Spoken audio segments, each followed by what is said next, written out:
ঘন্টায় দেশের ৮ বিভাগের ৬৪ জেলার ওপরে ভারী থেকে অতি ভারী বৃষ্টিপাতের সতর্কতা জারি করল আবহাওয়া অধিদপ্তর। নিম্নাঞ্চলে ভয়াবহ বন্যার আশঙ্কা রয়েছে, পাশাপাশি পাহাড়ি অঞ্চলগুলোতে ভয়াবহ পাহাড় ধসের আশঙ্কার কথা জানাচ্ছেন আবহাওয়াবিদরা। তো প্রিয় দর্শক, কে কোন জেলা থেকে দেখছেন কমেন্ট করে জানিয়ে দিন। প্রতিনিয়ত আবহাওয়ার খবর পেতে আমাদের ইউটিউব চ্যানেলটিকে সাবস্ক্রাইব করে নিতে ভুলবেন না। তো প্রিয় দর্শক, এই মুহূর্তে পুরোপুরি উত্তাল হয়ে রয়েছে বঙ্গোপসাগর। বঙ্গোপসাগরের বুকে এই মুহূর্তে তৈরি হয়ে গেছে একটি শক্তিশালী নিম্নচাপ, এমনটাই দেখা যাচ্ছে। আগামী কয়েক ঘন্টার মধ্যেই নিম্নচাপটি উপকূলীয় অঞ্চলের দিকে এগিয়ে যেতে পারে এবং ব্যাপকভাবে তাণ্ডব চালানোর সম্ভাবনা রয়েছে। ওই মুহূর্তে বাতাসের সর্বোচ্চ গতিবেগ প্রায় ৮০ কিলোমিটার পর্যন্ত উঠে যাওয়ার সম্ভাবনার কথা এই মুহূর্তে রাডার থেকে দেখা যাচ্ছে।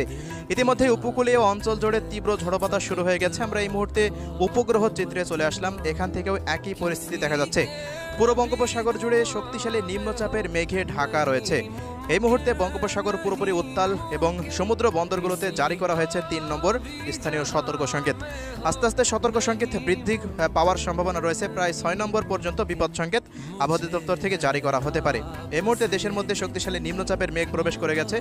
ইতিমধ্যে আমরা দেখতে পাচ্ছি সিলেট বিভাগের প্রত্যেকটা অঞ্চল জুড়ে শক্তিশালী নিম্নচাপের মেঘ। আজ রাতে সিলেট বিভাগের প্রত্যেকটা অঞ্চলে ভারী থেকে অতি ভারী বৃষ্টিপাত হওয়ার সম্ভাবনা রয়েছে। পাশাপাশি এদিকে শেরপুর, জামালপুর,